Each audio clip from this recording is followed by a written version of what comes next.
and I'll just say. So when we closed off, we were talking about your last flight and then driving back home and the adjustment you had to make for not being not flying anymore. But any more stories about the flying days? Actually, I've got one too. It's just come into my head. I don't know where this takes us exactly, but tell me about the Powder Puff Derby. Oh yes, and I've got a little cup to show. That was called the Dollies. We called ourselves the Dollies at the Powder Puff Derby, and that, believe it or not, was a pylon race at Mangalore Airport. Like, imagine it happening today. You wouldn't be calling it that today, no. would you? And the way Mangalore is or was then, I don't know how it is now, we had to go around 4 checkpoints and there were 9 entries. You were handicapped. It was quite serious. You were properly handicapped, like you could go in it in a little Cessna 150, you could go in it in something else, and the authorities had you leaving it like any handicap race, car race, whatever. You were sent off. And of course, I was just flying in the little 150. Yep. And I was first aeroplane off. I was the only 150. That was the little blue one you were talking about, not my red one. And I just never saw another plane. I just put on full throttle and gave it plenty of heat so the engine didn't overheat. And I won that. Yeah. And I've got a tiny little cup out in the office. And didn't the name somewhere come from, or wasn't there some discussion between you and Ruth at one stage thinking of flying from San Francisco to Australia? Well, what happened, it was from England. We were going to bring out a Beagle twin to Taiab. The man that owned the Taiab airstrip, we had a most wonderful education to get us ready. We each did 30 hours in Ansett Link Trainer to teach us to fly in bad conditions. Yeah. And we had our suitcases done, and smallpox, I've still got the scar, smallpox, we were ready to go when there was a terrible accident out in Bass Strait off Taiab Airport, where they used to fly people out to work. To the oil rigs. And 2 days before we were ready to go, and we just got our last briefings and the plane was ready to bring back. I've got photos of this. Looked at them the other day.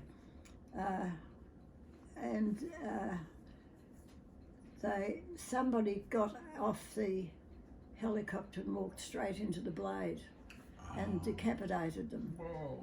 So our trip, which had been really very public as far as the press was, 2 women bringing the plane out, big Beagle twin. I did get my twin endorsement for nothing. I never was happy flying a twin. It just didn't seem me. I'd flown around in singles always. So that trip was cancelled.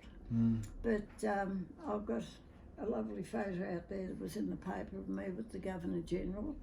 And I can give you this after we've finished the interview if there's anything you want to photograph out of that book. Yeah, we should photograph that. And I've got a copy of the book you wrote. Oh yes. That was fun. Yeah, a lot of these stories and more in that. Yes. Although I think there might be a few stories we've covered here that aren't in the book. Yeah. Yes, probably, because like the bulls goring Keith's plane. Yeah, I don't think we had that in the book. No, it. What about flower bombing? You told me you did some flower bombing. Oh yes, well actually Ian was. Yeah, we did some. Ian was a passenger one day in the flower bombing. Yeah. And he didn't know what he was in for. I just gave him this big 2 packets of flour, and he was only young. He was sitting there, and I said to him, open the window and throw one of those out. And the plane's banking around, you know, I was a bit nervous. But I always felt in good hands with my aunt. You weren't aiming for anyone in particular. Oh no, just throwing we it out. no. There was a big cross on the ground. Yeah, Yes. yeah. Yeah. Yes, you had to aim for the cross. Yeah. And the other, when I went practicing flower bombing, out from Moorabbin, down a little bit towards Western Port, there's a really big dam, well there was, Yeah. a really big dam. Yeah. And I used to practice flower bombing on my own into this dam. I So- don't know how many packets, I bought packets and packets and packets Probably of flour. turned it into pizza dough by now. So I had a lot of fun times. Didn't you once get into trouble that you won something and then on you realised that you'd won it when you're when you were still flying, and then you flew in very low over the airstrip and did something naughty? Or I is can't that a, remember. No, I don't really properly No, remember no, that either. don't remember that one. I think the days, because I like precision, and this is the German background of liking precision, I think I liked, of all the things I did, safaring was great fun and saw Australia. I'll never forget when we first flew into Kununurra. All you could see was the white cotton, and it was just like flying into cotton balls. Yeah, It was just very yeah. beautiful. But the formation flying was my favourite because it was so exacting. Yeah, You were a foot away from the other person's. a foot. Yeah. That's not much, really. That close. Yeah, well, when Shutty gave us the instructors, there was a very funny incident. John Pilkington, my instructor, kept saying to me, I was number 2, Ruth Hodges was number 1, I was number 2, and Maura Robinson from the doctor's wife from Geelong actually had a little red 150 and she was number 3. And my instructor kept saying to me, close up on Ruth's wing, close up, close up. You're never going to make a formation pilot if you've got a yard, which is Yeah, a metre. A metre. You've got to get closer than that. And I turned around and I said to him, I can see you chewing gum, and and how much closer can? And by the way, John, this is my first go at this, and he said it's mine too. So my instructor had never ever taught anyone formation flying before. We didn't mind having an opinion. No. John Pilkington, I often wonder about. Anyhow, he was a very good instructor, and I did lots of. Look, we were a really tight team. We really were. And did you fly? And Ash just mentioned you flew with Pam a fair bit. Yes. Well, when Pam was the only one of the kids, Cheryl was. If I took Cheryl, and I don't mind Cheryl hearing this, she'd take a book and read. While I spent all this money in Afghans flying around, and she'd just take a book and read. But Pam always wanted to have a go. Yeah. You know, she always, and she was a very, very good pilot. I don't think she ever did, she didn't do anything unsafe with me. Yeah. But we did a little bit of flying together. Not an awful lot because. Can you remember a particular trip or any of the trips? But she then? used the aeroplane quite a lot. Yeah. But she was a very good little pilot. Yeah. And we did quite a lot of things together. I especially remember, as I say, that night race that I pulled out of in Queensland. Pam and Pi Hodges were in the back, and when I made the decision to turn back was when I looked and they'd undone their belts and these two poor kids were curled up on the floor like this, waiting to die, I think. And I thought, When what? was this? What's this? At the Warana Air Race. Ah, yes. Yeah. Night race. Yeah. It was at night. And I just thought, what am I doing? I've got one child here with me, 3 at home, and I just called.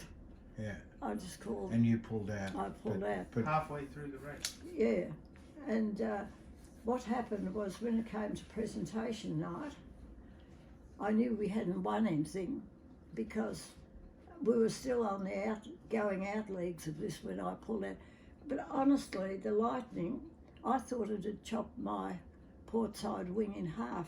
There was this sort of lightning like this, and I really thought it was so close, and that's when I just rang up the tower and said that we were pulling out of the race. So I suppose the family may as well know this bit. Yeah. When it came presentation night, I thought, oh, have a few shams. I'm not winning any prizes tonight. I pulled out of the night race. So I had a few shams and a few more, and I had stiletto heels on, all done up in my little black dress to go to this presentation night. And all of a sudden, Sir Donald Anderson, who was then the head of civil aviation, started waffling on about the greatest admiration he could ever have was for pilots who knew when to exercise their right to pull out of a race or whatever. And I still didn't take him notice.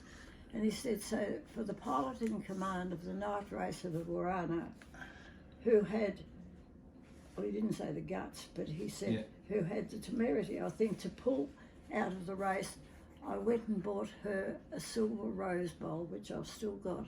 And I had to, in my drunken state, and my high heels, totter up steps with no rails. I remember these steps onto the stage. They were just steps. Anyhow, I didn't fall over, and I didn't do anything wrong. But it was the biggest surprise to get this, and it's written on the trophy for airmanship.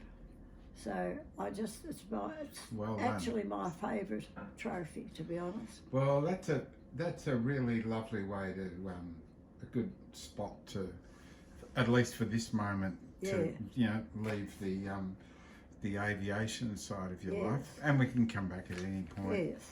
So we've got about 20 minutes or so. We'll have lunch. I was thinking that we might now return to Burwood Road, Wanturna, and begin to tell us about the days and what led to going to Deniliquin. Tell us about those times. At that stage, it was pretty obvious to me, having met and married Keith when we were both very young, that we'd just simply grown apart. There weren't any terrible rows, there weren't anything. But he didn't like me flying as much as I did. And, he actually didn't trust me when in fact he could. And that really ate me up, that he just felt he couldn't. And I suppose it's because I was knocking around with a heap of blokes, so I'm not pointing the finger at him. But it just plainly showed that we were just growing apart. You meet someone when you're 16 and 17, and he was 2.5 years older, and we were just growing. So I think he thought, as I'd always loved the sort of a property, and I don't know how he came across the property or whatever, but we did have that property at the same time as we still own Burwood Highway. Yes, I remember, because he used to go up there. Yes. And it was big, wasn't it? It was what, 3,500 acres or something? Yeah. And a beautiful old homestead. Yeah. With bricks that were fired on the property. On the property, 33,000 bricks, 33,000 bricks. No, it was lovely, and it took a lot of... So there was this period when he was travelling up and down. You were still in Wanturna. I was the one really travelling up and down. He was mainly at the farm. Oh, right. And I was still running the kennels. And I would go on a Friday night.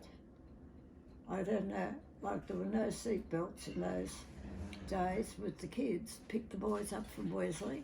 And Graham would be in the front with me, and Ken was on a mattress on that flat bit at the back of the E-type. I never thought it was dangerous. And we would, on a Friday night, and I could ever only get as far as Moama, just over the border, before I had to pull up and the kids had been asleep and have a few nods. But I loved the farm. Yeah. I really loved It's the a farm. beautiful place. We went up there a couple of times. And wasn't it up there that you got interested in breeding Murray Grey Yes. cattle? And we really did very, very well breeding our Murray Greys. Yeah. And I suppose both of us thought that might bring our marriage.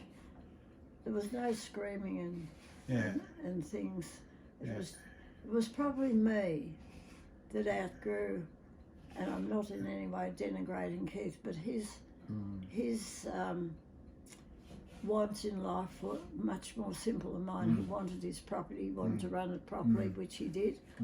And it was probably me who wanted something more, you know, like when I did all my flying and that sort of thing. He just wanted more. I just wanted more, and he didn't. And truly, it was as simple as us growing apart. Yeah. And at that time, and this had really nothing to do because I'd made up my mind that I couldn't stay. Yeah. There were several other things that came into it naturally in any marriage breakup, which we won't discuss. Yep. But it was at that time that Paul came into both of our lives because I knew I was going to leave. Yeah. And Paul and I, to the day I left Keith, Paul called me Mrs. Raper, and there was nothing between us at all. Yeah. Then. Do you, for the sake of the grandkids, do you want to tell a little bit? You just go as far as you're comfortable with, Elf, of how Paul came into your life, and he did, and in what sort of capacity? he came up and looked after. We had a milking herd of cows, as well as the Murray Greys. Yeah. And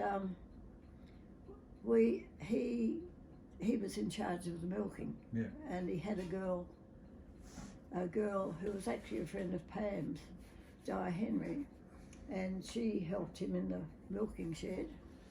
And I remember the day I left, he just very coolly said to me, you know, all the best, Mrs. Raper. And I said, oh, well, you just, you know, just please help Keith and do the best you can for him.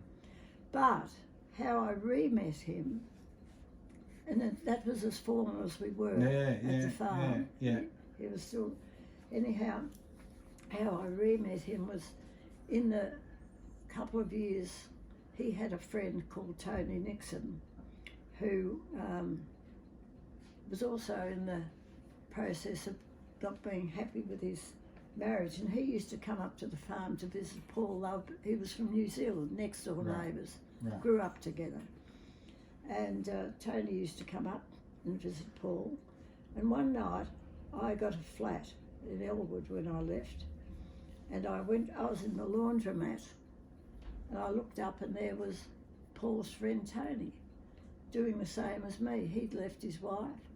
And so he and I, we used to have dinner together occasionally, and he just said to me, I suppose I'd been in the flat for 6 months, perhaps a year, and he just said, look, I've got a friend, do you mind if I bring a friend to have dinner on Friday night? We'll go to wherever we went in Elwood, and it was Paul, and he stayed.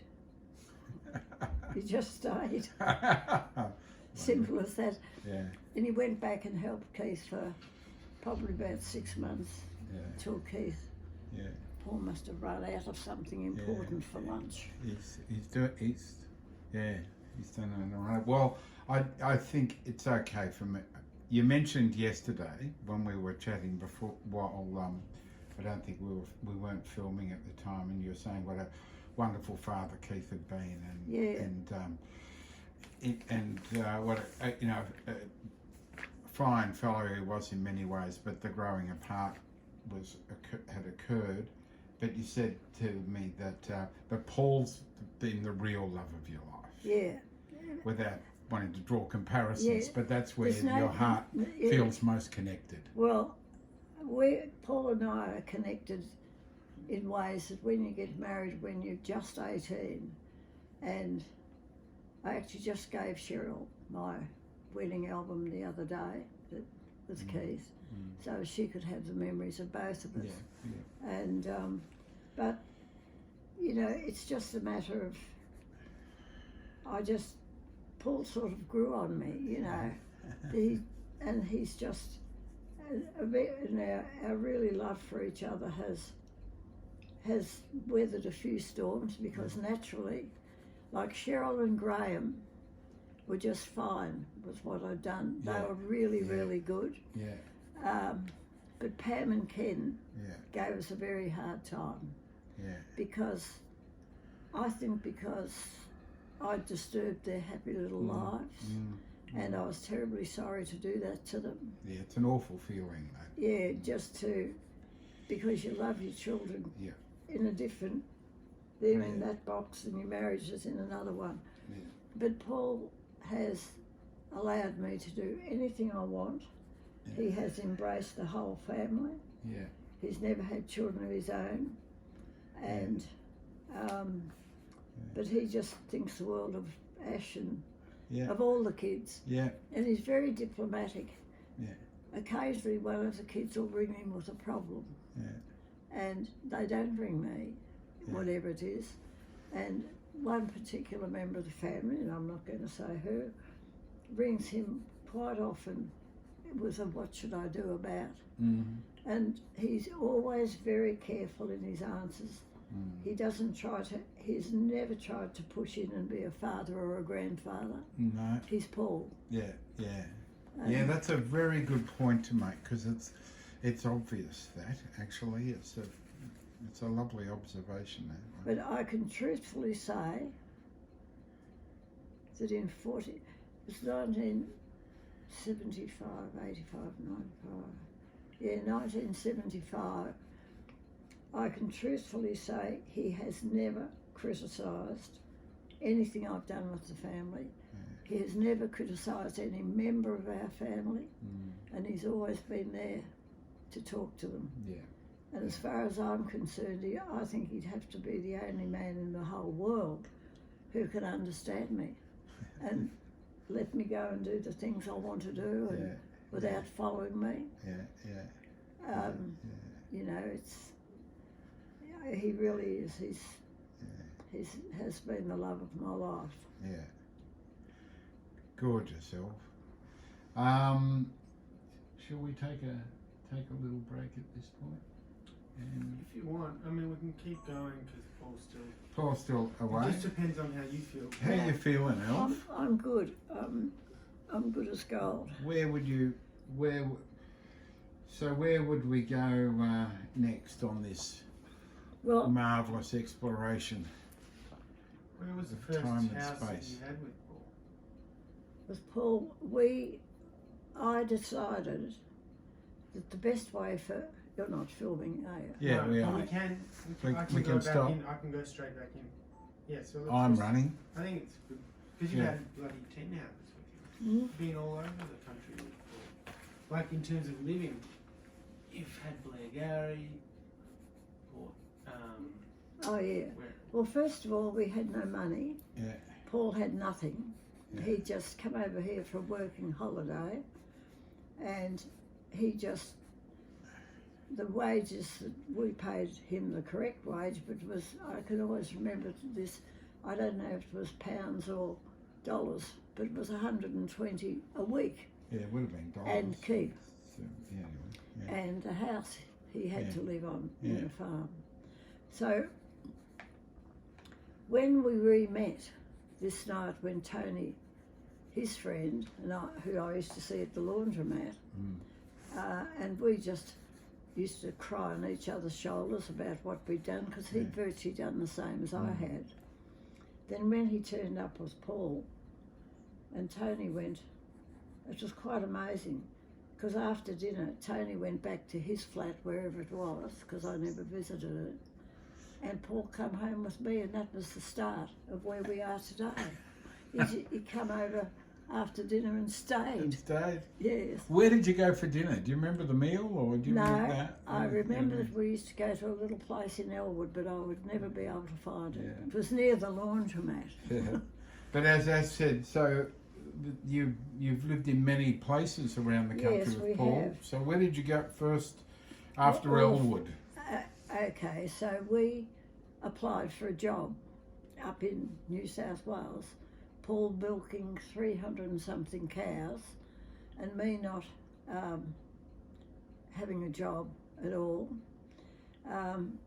And yes, he worked in that dairy for about 18 months. They supplied a house which was absolutely awful. His mum came over from New Zealand for a month and helped me clean all the dead rats out of the cupboards. And here I'd had lovely houses, and it was a tough time. Yeah. And after about 18 months, I just said to him, this is no good.